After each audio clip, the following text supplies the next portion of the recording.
Une vie érotique. Ma vie érotique. Vous venez d'entrer dans Une vie érotique, le podcast qui déshabille la vie sexuelle des gens. Dans cet épisode, je vous propose de dévêtir tout doucement l'histoire de Martin. Salut Martin. Salut. Martin, tu es un homme de 31 ans. Tu aimes plutôt les filles, même si tu as déjà eu des expériences avec des garçons, on y reviendra. Et avec toi, on va parler de non-exclusivité et d'injonction de genre. On peut peut-être commencer par là. On parle beaucoup des injonctions faites aux femmes dans leur sexualité. On doit être un peu putain, mais pas trop. On doit être pas trop coincé, mais pas trop dévergondé non plus. Et j'aimerais te demander, qu'est-ce que la norme exige des hommes dans la sexualité, d'après toi ?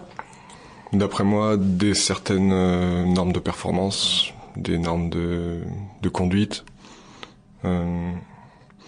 L'idée en fait que le garçon doit conduire un peu le rapport, enfin conduire dès la séduction en fait le rapprochement entre les deux personnes.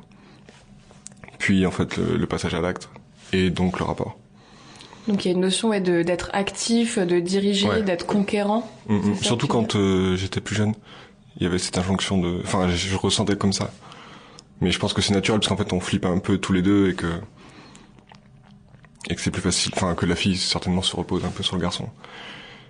Et après des normes de performance, je pense quand on est jeune, on flippe vachement sur des choses assez cons, mais est-ce qu'on va bander, combien de temps ça va durer, et en fait on met assez longtemps à se défaire de ça.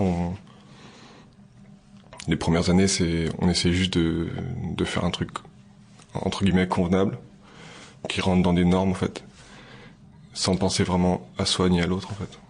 Et du coup, le rapport sexuel convenable dans la norme, le rapport sexuel convenable dans la norme, c'est préliminaire, pénétration, ça dure 10-15 minutes et pas plus, et surtout pas moins, parce que mais en gros, faut pas que ce soit trop court, pas que ce soit trop long. C'est finalement hyper calqué sur, je pense, la pornographie, quoi. C'est un peu. Moi, je pense que je suis une des premières générations où on a eu accès à la pornographie hyper tôt. Toi, tu l'as exploré à quel âge ? Le premier film, j'avais moins de 10 ans, mais j'ai pas vu grand chose, mais c'était une scène entre deux femmes, je me souviens, c'était des copains, c'est une fête de famille, et à l'étage, il y avait une télé avec une cassette. Mais ça avait duré j'avais vu moins de 30 secondes de film. Sample complete. Ready to continue?